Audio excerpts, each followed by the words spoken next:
നമസ്കാരം. മുഖ്യമന്ത്രി പിണറായി വിജയന്റെ മകൾ വീണ മുഹമ്മദ് റിയാസിനെതിരെ കമ്പനികളുമായി ബന്ധപ്പെട്ട ഗുരുതരമായ സാമ്പത്തിക തട്ടിപ്പുകൾ അന്വേഷിക്കുന്ന ഏജൻസിയായ സീരിയസ് ഫ്രോഡ് ഇൻവെസ്റ്റിഗേഷൻ ഓഫീസ് അന്വേഷണം തുടങ്ങിയിരിക്കുകയാണ്. എന്നാൽ വീണ മുഹമ്മദ് റിയാസിന്റെ ഉടമസ്ഥതയിലുള്ള എക്സാലോജിക് എന്ന കമ്പനിക്ക് കരിമണൽ കമ്പനിയായ CMRL വൻ തുക നൽകിയിട്ടുണ്ട് എന്ന് കേന്ദ്ര ആദായ നികുതി വകുപ്പിന്റെ ഇന്ററിം സെറ്റിൽമെന്റ് ബോർഡ് കണ്ടെത്തിയിരുന്നു.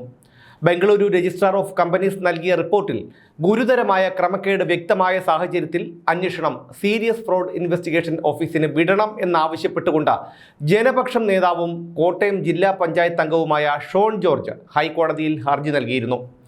ഈ വിഷയത്തിൽ കോടതി കേന്ദ്ര സർക്കാരിൻ്റെ നിലപാട് ആരായുകയും ഹർജി വീണ്ടും ഈ മാസം 12-ന് പരിഗണിക്കാൻ ഇരിക്കുകയുമാണ്.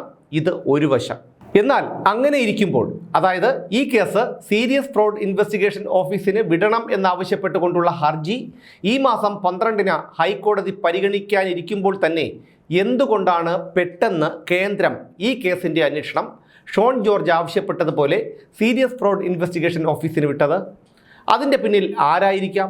കഴിഞ്ഞ കുറച്ചു ദിവസങ്ങളായി PC ജോർജും മകൻ ഷോൺ ജോർജും ഡൽഹിയിലാണ്. PC ജോർജിൻ്റെ പാർട്ടിയായ ജനപക്ഷത്തെ BJPയിൽ ലയിപ്പിക്കുന്നതുമായി ബന്ധപ്പെട്ടാണ് PCയും ഷോണും ഡൽഹിയിലുള്ളത്. ഇവർ ഡൽഹിയിൽ എത്തിയതിൻ്റെ 3-ാം ദിവസമാണ് അന്വേഷണം സീരിയസ് ഫ്രോഡ് ഇൻവെസ്റ്റിഗേഷൻ ഓഫീസിന് വിടുന്നത്. ഇനി നമുക്ക് ഒരു 1.5 വർഷത്തിന് പിന്നിലേക്ക് പോകാം. 2022 ജൂലൈ 2 അന്നാണ് സോളാർ തട്ടിപ്പുകാരിയുടെ പീഡന പരാതിയിൽ PC ജോർജിനെ മ്യൂസിയം പോലീസ് അറസ്റ്റ് ചെയ്യുന്നത്.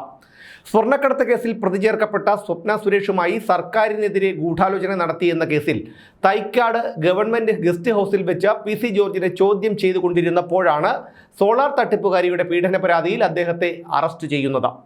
ചോദ്യം ചെയ്തുകൊണ്ടിരിക്കുമ്പോഴാണ് സോളാർ തട്ടിപ്പുകാരി മ്യൂസിയം പോലീസിൽ പരാതി കൊടുത്തത് എന്നതാണ് ഏറ്റവും വിചിത്രം.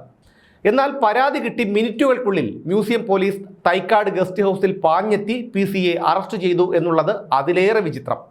ഇതിനും ഒരു മാസം മുൻപ്, കൃത്യമായി പറഞ്ഞാൽ 2022 മെയ് 1-ാം തീയതി ഈരാറ്റുപേട്ടയിലെ വീട്ടിൽ നിന്ന് പുലർച്ചെ PCയെ അറസ്റ്റ് ചെയ്യുന്നു.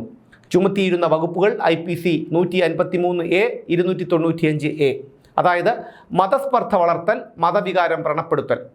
തിരുവനന്തപുരത്തു നിന്ന് 2 ബസ്സുകളിലും മറ്റു വാഹനങ്ങളിലുമായി ഈരാറ്റുപേട്ടയിലെത്തിയ പോലീസ് പുലർച്ചെ വീട് വളഞ്ഞാണ് ഒരു തീവ്രവാദിയെ പിടികൂടുന്നത് പോലെ PCയെ അറസ്റ്റ് ചെയ്തത്.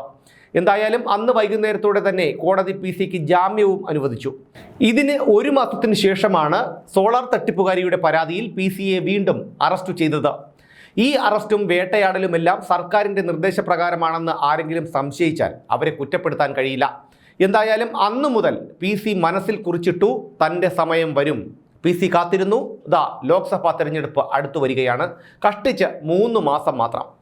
അങ്ങനെ ഇരിക്കെയാണ് PCയും ഷോണും മറ്റു നേതാക്കളും ഡൽഹിയിൽ പോയതും ജനപക്ഷം സെക്കുലർ പാർട്ടിയെ BJPയിൽ ലയിപ്പിച്ചതും. PCയും കൂട്ടരും BJPയിൽ ചേർന്നതാകട്ടെ BJPയുടെ കേരളത്തിൻ്റെ രാഷ്ട്രീയ കാര്യ ചുമതലയുള്ള പ്രകാശ് ജാവ്ദേക്കറിൻ്റെയും മറ്റു മുതിർന്ന BJP നേതാക്കളുടെയും സാന്നിധ്യത്തിലാണ്. ഇതെല്ലാം കൂട്ടി വായിക്കുമ്പോൾ നമുക്ക് മനസ്സിലാക്കാൻ കഴിയും എന്ത് ആവശ്യവുമായാണോ ഷോൺ ജോർജ് ഹൈക്കോടതിയെ സമീപിച്ചത്. ആ ഹർജി ഹൈക്കോടതി പരിഗണിക്കുന്നതിന് മുൻപ് തന്നെ അതേ ആവശ്യം കേന്ദ്ര സർക്കാർ നടത്തിയിട്ടുണ്ടെങ്കിൽ, അതായത് വീണ മുഹമ്മദ് റിയാസിൻ്റെ കമ്പനിക്കെതിരെയുള്ള അന്വേഷണം സീരിയസ് ഫ്രോഡ് ഇൻവെസ്റ്റിഗേഷൻ ഓഫീസിന് വിട്ടിട്ടുണ്ടെങ്കിൽ തീർച്ചയായും അതിൽ PCയുടെ കൈയുണ്ട്. കേരളത്തിൽ ഇടതിനോടോ വലതിനോടോ ഒപ്പം നിന്നിട്ട് യാതൊരു കാര്യവുമില്ലെന്ന് ബുദ്ധിമാനായ PCക്ക് നന്നായി അറിയാം. അതുകൊണ്ടാണ് അദ്ദേഹം കൃത്യസമയത്ത് BJPയുമായി ബാന്ധവം തുടങ്ങിയത്. PC ജോർജ്, സ്വപ്ന സുരേഷ, മാത്യു കുഴൽനാടൻ, TP നന്ദകുമാർ ഇവരൊക്കെ പിണറായിയുടെ പരസ്യ ശത്രുക്കളാണെങ്കിൽ കോടിയേരി കുടുംബം ഉൾപ്പെടെയുള്ളവർ രഹസ്യ ശത്രുക്കളായി പിണറായിക്കുണ്ട്. പിണറായി കാരണം ഒരുപാട് അച്ഛനമ്മമാരുടെയും ഭാര്യമാരുടെയും കൂടപ്പിറപ്പുകളുടെയും ഒക്കെ കണ്ണീർ വീണിട്ടുള്ളതാണ്. അപ്പോൾ പിന്നെ അതിനൊക്കെ മറുപടി പറഞ്ഞേ മതിയാകൂ, ഇന്നല്ലെങ്കിൽ നാളെ. എന്തായാലും PCയുടെ മടങ്ങിവരവിൽ അപ്രതീക്ഷിതമായി പലതും സംഭവിക്കാം. അത് കാണാനായി നമുക്കും കാത്തിരിക്കാം.